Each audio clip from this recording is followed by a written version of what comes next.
주신 말씀은 요한복음 20장 19절에서 23절 말씀입니다. 요한복음 20장 19절에서 23절 말씀을 같이 합독하도록 합니다. 요한복음 20장입니다.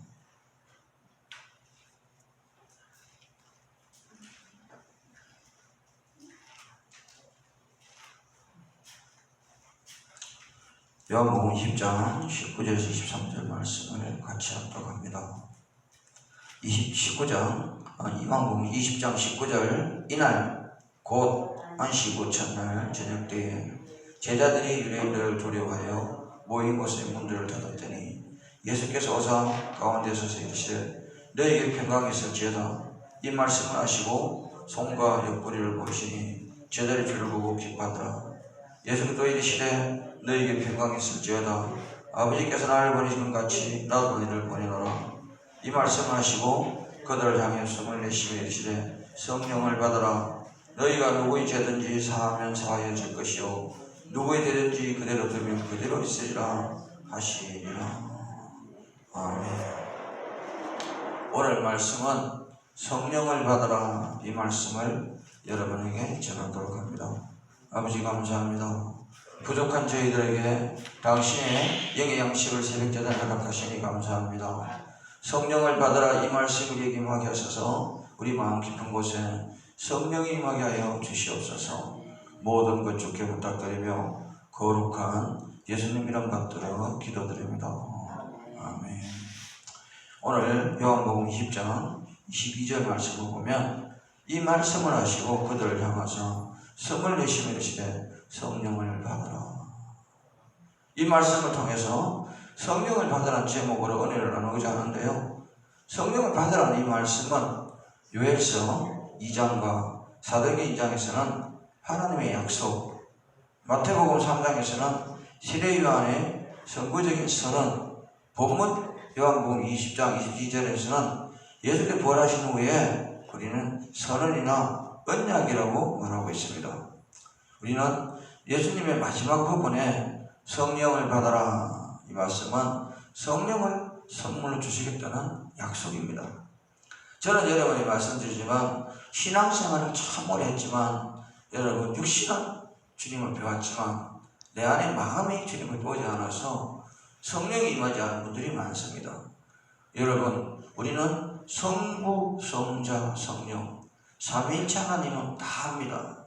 그러나 성령에 대해서 아는 분은 별로 없습니다. 성부 하나님, 성자 하나님, 우리는 그것을 기억하는데 성령 하나님에 대해서 얘기하면 이단이라고 하는 분들도 많습니다. 그러나 진정 여러분의 신앙 가운데 성령이 우리의 핵심임을 명심하시기 바랍니다.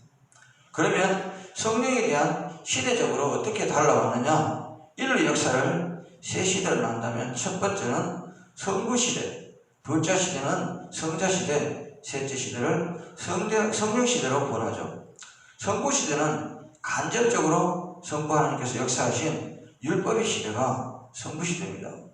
성자시대는 직접적으로 예수님을 통하여 복음을 전한 시대죠.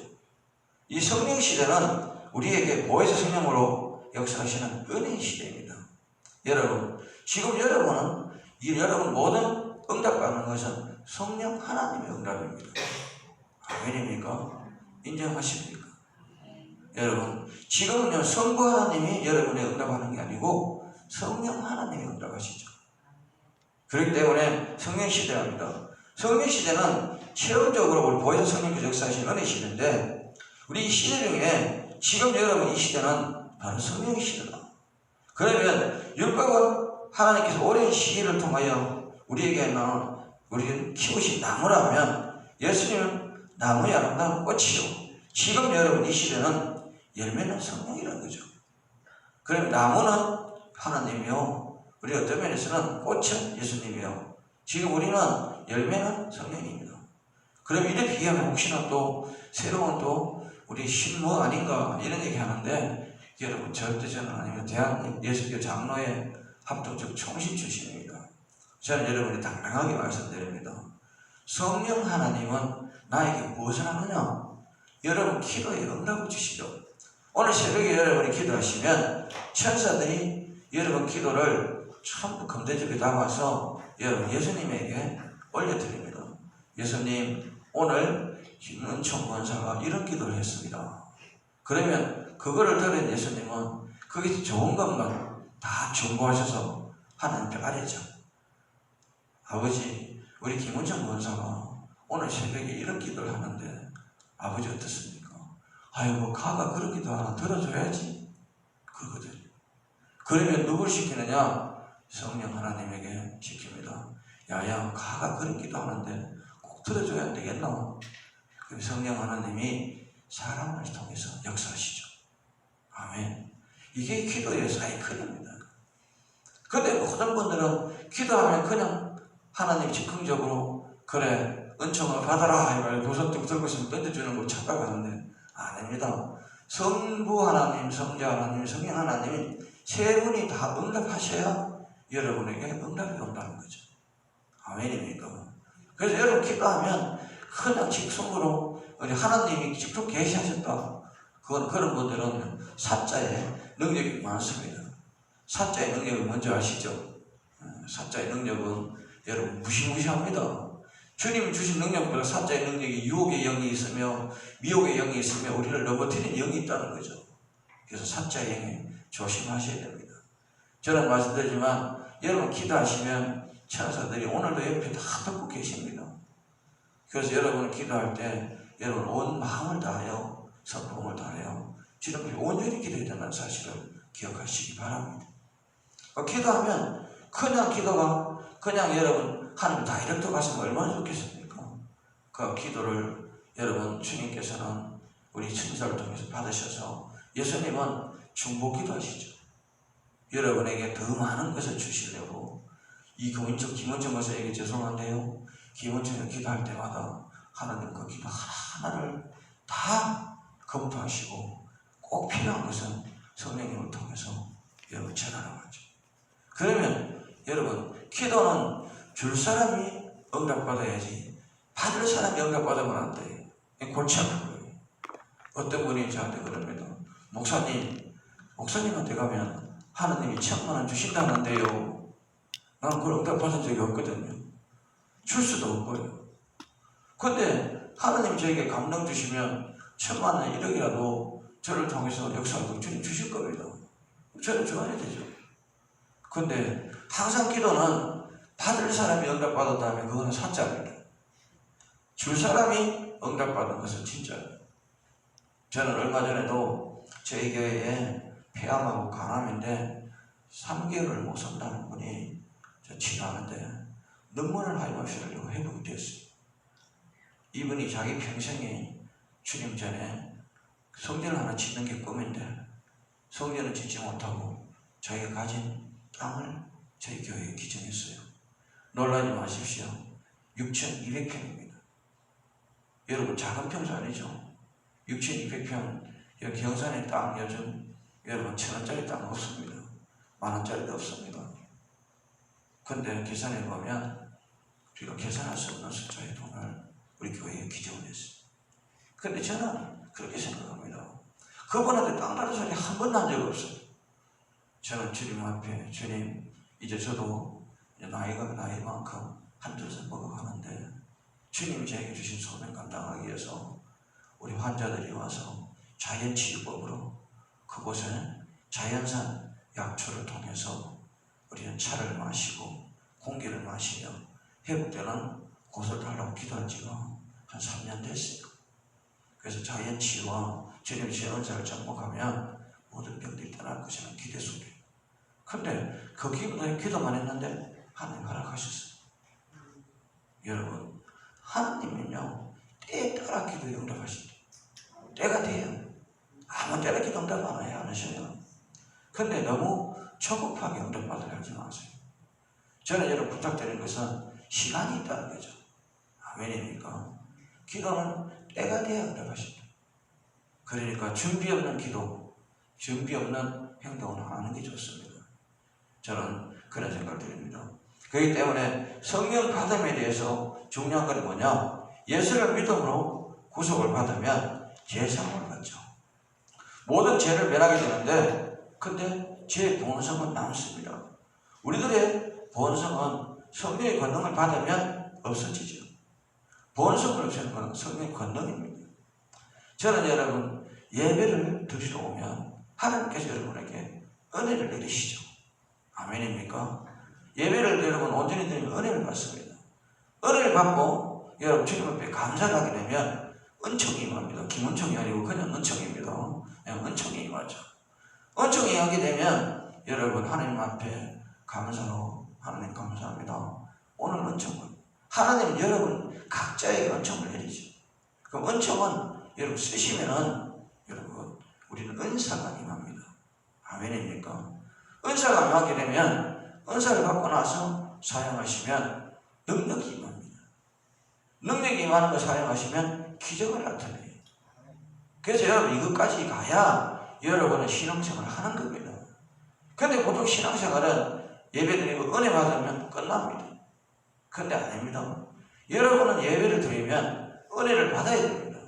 은혜를 받고 은총이 임하고 은총이 임하고 여러분 능력이 임하고 능력이 임하면 여러분 기적이 나타나고 기적이 나타나는 축복까지 받아야 성령이 여러분 임한 거죠.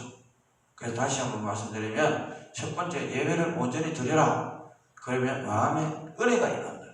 마음에 은혜가 임하면 나도 모르게 주님이 주신 은총, 소명이 임하죠. 그러면 소명을 행하게 되면 은사가 임합니다. 기도의 은사, 찬양의 은사, 말씀에서 각종 은사가 임합니다. 은사를 쓰게 되면 하나님은 여러분에게 반드시 기적을 나타냅니다.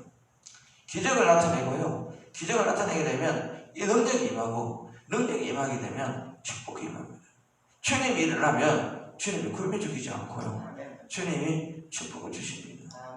그런데 은사를 받고 여러분 가만히 있으면 축복이 임하지 않습니다. 당신은 우리를 만들 때 영광받게 만들었다. 그 말씀은 많이 들었습니다. 그럼 영광받는 방법이 뭐냐? 여러분이 일하는 겁니다. 아멘입니다. 그냥 누워 자는 게 여러분 영광받는 거 아닙니다. 여러분은 하나님께 영광을 돌리는 것은 주님 일하는 겁니다. 그런데 주님 일을 어떻게 하느냐? 저는 여기에서 베델 우리 기도원에 와가지고 느낀 건 뭐냐? 우리 원장님 몸이 불편해도 그래도 일을 악물고 그래서 하시는 사역이 하나님 축복하시는 거죠. 저는 항상 말씀드리고 싶은 것은 편할 때 하는 일은 다 할 수 있습니다. 그런데 악한 조건에 일하는 것은 아무나 할 수 있는 거 아닙니다. 저는 최악의 경우에 최선을 다하자. 오늘 새벽에 여러분 주신 말씀이에요. 최악의 경우에 최선을 다하자. 제일 어려울 때 여러분 우리 좌절하지 말고 우리는 일을 해야 된다는 거죠. 그러면 성령이 임하신 초대교회의 경우에는 사도행전 2장 4절에 13절 보면요. 예루살렘이 다락방에 임하신 성령인데 다른 방언을 말해야 한다. 여러분 방언의 용도는 뭐냐? 오늘 이렇게 말씀드리면 방언은 주님과 나와의 우리 교제입니다. 그런데 주님과 나만의 교제인데 여러분은 주님 앞에 얼마든지 비밀을 기도할 수 있습니다. 주님, 나는 주님 전을 건축하고 싶습니다. 근데 다른 사람 전하면 때깔도 없는데 크로스 칠 수도 있습니다. 그러나 여러분, 우리는 주님과 나와의 대화는 1대1 대화이기 때문에 얼마나 행복한지 몰라요. 여러분 신앙은 1대1 신앙입니다. 여러분 믿음만큼 축복받는 겁니다. 아멘입니까? 방언도 마찬가지입니다. 저는 여러분에게 부탁드리고 싶은 것은 마가다락방에 임한 성령의 역사는 성령을 체험할 이는 방언을 말하게 되었는데요. 사도행전 이 사실을 설명하고 있습니다. 저는 어떤 면에서는 방언을 받고 성령이 임하는데 술 취한 사람처럼 행동하죠. 그래서 어떤 분들은 그렇습니다. 사도행전 8장에 기록된 사마리아 교회에 대한 성령에 대한 설명이 있는데 시간 나시면 사도행전 8장을 읽어보시기 바랍니다. 빌립은 성령을 받아 사마리아에 가서 전도함으로 사마리아 성령불이 붙기 시작했습니다. 빌립이 많은 이적과 능력을 행함으로 사마리아는 놀라운 대폭의 역사가 일어나는데요. 방언을 했다거나 세술에 취했다는 말은 없습니다. 마수다 시몬이라는 사람은 많은 돈을 주고 빌립의 능력을 사려고 노력했습니다. 그러나 여러분 중요한 것은 우리는 은사는 여러분 돈으로 사는 것이 아닙니다. 무릎으로 주님 주신 겁니다. 아멘입니까? 저는 사도행전 10장 기록된 고넬료의 집에 임하신 성령을 보게 되는데요. 백부장 고넬료가 기도 중에 내가 지금 옆바 해변가에 피장시장 시몬의 집에 보내기에 거기에 묵고 있는 베드로라는 사람을 청하라. 어떻습니까? 여기서 보면 하나님께서는 성령을 입으면 여러분 감동으로 여러분이 행동하게 하신다는 거죠. 이걸 기억하시고 사도행전 19장에 보면 에베소에 임하신 성령이라는 얘기 나오는데 사도행전 19장 2절 6절을 보면 에베소에 와서 가로되 너희가 믿을 때에 성령을 받았느냐 가로되 우리는 성령이 있음도 듣지 못하였노라. 바울이 그들에게 주 예수 이름으로 안수하며 성령이 임함으로 박언도 예언도 하니라. 이렇게 이야기했습니다. 저는 여러분 성령에 대해서 오늘 말씀드리고 싶은 것은 성령에 대한 예를 든다면 스가랴서 4장 6절에 7절에 보면 이는 힘으로 되지 아니하면 오직 나의 영으로 되느니라. 마가복음 3장 8절에 오직 나는 여호와의 신으로 말미암아 권능과 큰 의의 재능으로 채움을 믿고 하나님의 허물과 이스라엘 죄를 그들에게 보이라 했습니다. 예레미야 26장 8절에는 너희 다섯이 백을 쫓고 너희 백이 만을 쫓으려 했는데요. 우리는 이 구절을 표현적으로 보면 우리는 성령의 약속이죠. 저는 성령은요 우리에게 어떻습니까? 싹을 트게 하고 우물 트게 하고 자라나게 하는 꽃을 피게 하고 열매를 맺게 하는 것이 성령의 역사입니다. 우리 성령이라는 것은 오늘 아침에 여러분에게 맑은 공기를 주고 아침 해를 뜨게 하는 것도 성령의 역사입니다. 아멘입니까? 여러분 만약에 눈을 감고 있다면 여러분 지금 땅속에 들어가 있다면 여러분 이 아침에 맑은 공기와 우리는 해를 볼 수 없습니다. 그러나 여러분 살아있음에 볼 수 있는 거죠. 여러분은 지금 성부 하나님, 성령 하나님, 성령 하나님이 여러분에게 아침에 천사를 통해서 오늘 24시간을 다 배달해 줬어요. 오늘 24시간 안 받은 분 계십니까? 다 받았는데 이 24시간을 누가 어떻게 쓰느냐에 따라서 여러분은 주님 앞에 부끄러움 있는 하루냐 부끄러움 없는 하루냐 생각해 보시기 바랍니다. 저는 본문 초초 아까운 시간들을 허비하지 마시고 주님 앞에 나를 온전히 드려서 오늘 하루가 온전한 여러분 행복의 하루가 되시기 원합니다. 저는 성령은요 항상 내가 받아서 누릴 때가 성령인 거죠. 그래서 은혜의 성령을 받아야 되는데 요한복음 14장 12절 보면 예수께서 말씀하시기를 성령을 받은 자는 예수 자신보다 더 큰 것이라고 할 수도 있다고 하셨습니다. 요한복음 14장 13절에 성령은 무엇이든지 모든 것에 유익하다고 했습니다. 마태복음 17장 7절 11절 보면 구하라 그러면 주실 것이요 찾으라 그러면 찾을 것이요 두드리라 그러면 열릴 것이다. 여러분 우리는 받을 것이요 찾을 것이요 열릴 것이다. 결국은 무슨 얘기냐면 하나님의 성령의 역사는 여러분이 간구하는 것이 안 이루어질 것이 없을 것이라는 거죠. 성령을 통해서 모든 것이 응답받음을 명심하시기 바랍니다. 그래서 여러분 베드로는 너희가 회개하여 각각 예수 그리스도 이름으로 세례를 받고 제사를 받으라. 그리하면 성령을 선물로 주나니. 아멘입니까? 그러면 우리는 어떻습니까? 회개하여. 회개라는 단어를 여러분 많이 씁니다. 저는 여러분이 오늘 새벽에는 삼중축복에 대해서 말씀드리고 싶은데요. 삼중축복은 뭐냐? 첫 번째, 영적으로 회복하라. 아멘입니까? 두 번째, 육적으로 축복받으라. 아멘입니까? 세 번째는 여러분 삶 속에서 행복해라. 이게 세 가지 축복이에요. 여기 먼저 회복되고 다음에 육이 축복받고 다음에 삶이 행복합니다. 이것을 삼중축복이라고 합니다. 여러분 우리는 거의 보면 무엇입니까? 행복을 누리는데 영적 회복도 되지 않았고 육적 축복도 받지 않았는데 행복을 누린다는 것은 어렵습니다. 순서 단계죠. 영적부터 회복하려면 내가 주님 앞에 무릎을 꿇고 주와 나의 관계가 화목되어야 됩니다. 하나님과 나와 화목되려면 여러분 신앙이 바로 서야 되죠.